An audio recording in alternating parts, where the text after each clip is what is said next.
നമ്മുടെ കീമിന്റെ ആദ്യത്തെ allotment result പ്രസിദ്ധീകരിച്ചിട്ടുണ്ട്. സോ നമുക്ക് അതിന്റെ നോട്ടിഫിക്കേഷൻ ഫസ്റ്റ് ഒന്ന് വായിക്കാം. നോട്ടിഫിക്കേഷൻ വായിക്കാം. അതിൽ മെയിൻ ആയിട്ട് പറഞ്ഞിട്ടുള്ളത് യെസ്, അപ്പം ഇന്നാണ് ഫസ്റ്റ് ഫേസ് അലോട്ട്മെന്റിന്റെ ലൈക്ക് കുറച്ചു നേരം മുന്നെയാണ് അത് റിലീസ് ആയത്.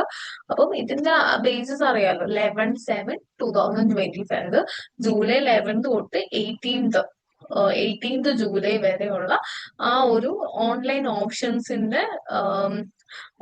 ഓപ്ഷൻസ് കണക്കിലെടുത്തിട്ടാണ് അവർ ആ ഒരു അലോട്ട്മെന്റ് ഇവിടെ പ്രസിദ്ധീകരിച്ചിട്ടുള്ളത്. ഫസ്റ്റ് ഫേസ് അലോട്ട്മെന്റിന്റെ ഡീറ്റെയിൽസും റോൾ നമ്പർ അതായത് കാൻഡിഡേറ്റ്സ് എന്തിന്റെയൊക്കെ പ്രിന്റ് ഔട്ട് എടുക്കണം, allotment memo which shows the ഡീറ്റെയിൽസും നെയിം, റോൾ നമ്പർ, അലോക്കേറ്റഡ്, പിന്നെ category of allotment, details of fee to be paid, അതിന്റെയൊക്കെ ഡീറ്റെയിൽസ് ഉണ്ടായിരിക്കും.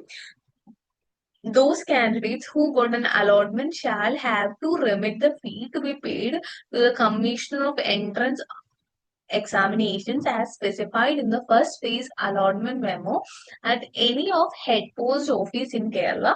ഓക്കെ, അതായത് ഓൺലൈൻ പേയ്മെന്റ് നിങ്ങൾ ചെയ്താൽ മതി. ഡേറ്റ് എന്ന് പറഞ്ഞാൽ ഇന്ന് തൊട്ട് 25 ജൂലൈ വരെ 11 മണി വരെ ഉള്ളൂ സമയം. സോ ഞാൻ പ്രിഫർ ചെയ്യുന്ന മാക്സിമം നിങ്ങൾ ഇപ്പം തന്നെ പൈസ അടയ്ക്കുക എന്നുള്ളതാണ്. So those candidates who do not remit the fee on or before the date prescribed same will, അതായത് അവർക്ക് ആക്ച്വലി അവരുടെ അലോട്ട്മെന്റ് നഷ്ടപ്പെടും. നിങ്ങൾക്ക് ഇപ്പം കോളേജ് കിട്ടി, നിങ്ങൾ ഫീസ് അടച്ചില്ലെങ്കിൽ നിങ്ങൾക്ക് ആ ഒരു അലോട്ട്മെന്റ് നഷ്ടപ്പെടും. പിന്നെയുള്ള ഹയർ ഓപ്ഷൻസിലേക്ക് പോവുകയും ചെയ്യത്തില്ല. This options once lose will not be available in the subsequent phases. Okay, അപ്പൊ അങ്ങനെയാണ് പറയുന്നത്. അപ്പൊ ഫിസിക്കലി ജോയിൻ ചെയ്യേണ്ട കാര്യമില്ല ഫസ്റ്റ് അലോട്ട്മെന്റിൽ. പിന്നെ അവർ ഡേറ്റിന്റെ കാര്യങ്ങൾ പറയുന്നുണ്ട്. അപ്പൊ ഫീസ് എത്രയാന്ന് വെച്ചാൽ 8,000 രൂപയാണ്. അതായത് ഒരു 1,000 രൂപ കോഷൻ ഡെപ്പോസിറ്റും പിന്നെ അതുകൂടാതെ ട്യൂഷൻ ഫീസുമാണ് അടയ്ക്കേണ്ടത്. അപ്പം SC, ST പിന്നെ OEC ഇവർക്ക് മാത്രം token fee pay candidates will be adjusted in the caution deposit തന്നെയായിരിക്കും. ഓപ്ഷൻ രജിസ്ട്രേഷൻ ഫീയും token fee paid by the SC, ST, OEC candidates will be adjusted in the caution deposit. Students who have been allotted under the tuition fee waiver scheme will have to pay a token fee of ₹500. അപ്പൊ അങ്ങനെ കുറെ, അതായത് tuition fee waiver സ്കീമിന്റെ under ഉള്ളവരും SC, ST ആയിട്ടുള്ളവരൊക്കെ എന്താ 500 rupees അല്ലെങ്കിൽ അതിന് കുറവുള്ള പൈസ അടച്ചാൽ മതി. SC, ST കാർക്ക് ആ ഒരു ഫീസേ അടയ്ക്കണ്ടെന്നാണ് പറയുന്നത്.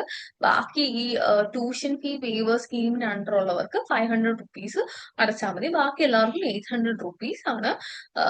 പ്രൈവറ്റ് ആയിട്ടുള്ള കോളേജസിന് ചിലപ്പം വേരി ചെയ്യും. ഞാൻ ഗവൺമെന്റ് കോളേജസിലേക്ക് അലോക്കേറ്റ് ചെയ്യുന്നവരുടെ കാര്യമാണ് പറഞ്ഞത്.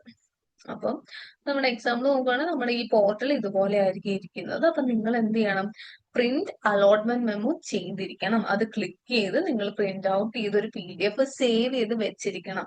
കാരണം അത് ഭയങ്കര ഇമ്പോർട്ടന്റ് ആണ്. നമുക്ക് ഇനി ഫെർദർ അലോട്ട്മെന്റിലേക്ക് പോകുമ്പോഴും ഈവൻ ദോ നിങ്ങൾക്ക് ഇനി വേറൊരു കോളേജിലേക്ക് ജമ്പ് ചെയ്യാൻ പറ്റിയില്ലെങ്കിൽ ഇതുണ്ടെങ്കിൽ നിങ്ങൾക്ക് അഡ്മിഷൻ എടുക്കാവുന്നതാണ്. അപ്പം ഇനി നമ്മൾ പേയ്മെന്റ് ടു CE എന്നുള്ള ഓപ്ഷൻ കൊടുക്കുക. ഇത് കൊടുക്കുമ്പോഴത്തേക്കും നമുക്ക് ഓൺലൈൻ പേയ്മെന്റ് വരും, മറ്റേത് വരും. അപ്പൊ ഇതിൽ എന്ത് കൊടുക്കണം, ഓൺലൈൻ പേയ്മെന്റ് കൊടുക്കണം. ഇത് കണ്ടോ, റിഫ്രഷ് ചെയ്യരുത് എന്നൊക്കെ പറഞ്ഞിട്ടുണ്ട്. പിന്നെ പ്രൊസീഡ് ടു പേ. അപ്പൊ എന്തായാലും ഇതുപോലൊരു പേയ്മെന്റ് ഇത് വരും. അതിൽ ഞാൻ ആക്ച്വലി നെറ്റ് ബാങ്കിങ് ആണ് കൊടുക്കുന്നത്. ഐ പ്രിഫർ അത് നെറ്റ് ബാങ്കിങ് ആണ് എനിക്ക് ആക്ച്വലി ഇതായിട്ട് വന്നത്. അപ്പൊ അതിൽ ഏതെങ്കിലും ഒരു ബാങ്ക് ചൂസ് ചെയ്യുക, പിന്നെ പേയ്മെന്റ് ഇതാക്കുക എന്നുള്ളത് മാത്രമേ ഉള്ളൂ. അപ്പൊ അത് ബാക്കി ഞാൻ പിന്നെ ചെയ്തോളാം. അപ്പം ഇനി നമുക്ക് അലോട്ട്മെന്റ് മെമ്മോയെ പറ്റി പറയുവാണെങ്കിൽ അലോട്ട്മെന്റ് മെമ്മോയില് നമുക്ക് അപ്പൊ അലോട്ട്മെന്റ് മെമ്മോയിൽ മെയിൻ ആയിട്ട് എന്തായിരിക്കും, എന്തൊക്കെയുണ്ട്, നമ്മുടെ college, course, C type, course fee ഇതൊക്കെ ഉണ്ടാവും. ഡെപ്പോസിറ്റ് ഒന്നുമില്ല. പിന്നെ എത്ര ഫീസ് ആണ് പേ ചെയ്യേണ്ടത്, ഓൾറെഡി എത്ര പേ ചെയ്തു, അതിന്റെ ഡീറ്റെയിൽസ് ഒക്കെ ഉണ്ട്. പിന്നെ documents to be produced at the time of joining at the college, data sheet വേണം of KEAM 2025, allotment memo of this phase, and certificate to prove date of birth, TC certificate, original list of higher secondary or equivalent, പിന്നെ need ഇത് എന്തെങ്കിലും വേണമെങ്കിൽ migration certificate, അതായത് fees അടച്ചതിന്റെ receipt അതും നിങ്ങൾ നോക്കി വെക്കണം.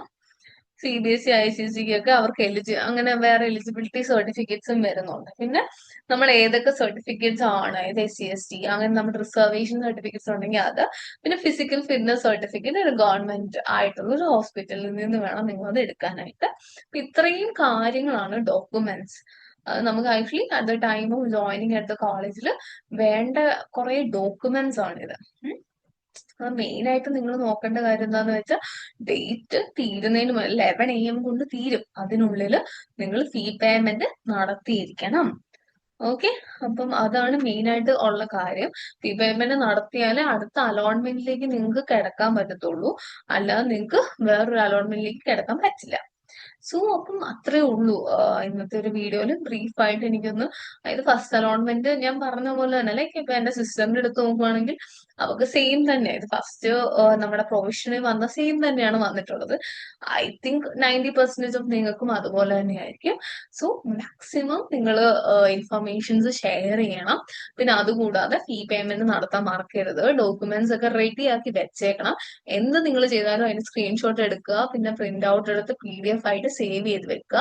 സോ അതൊന്നും don't forget it. And maximum നിങ്ങളിത് ഷെയർ ചെയ്യണം, ലൈക്ക് ചെയ്യാനും ഷെയർ ചെയ്യാനും സബ്സ്ക്രൈബ് ചെയ്യാനൊന്നും മറക്കരുത്. നമ്മൾ ഈ ഗെയിമിന്റെ ഫുൾ ജേർണിയിൽ ഞാനും നിങ്ങളോട് ഉണ്ടാവും.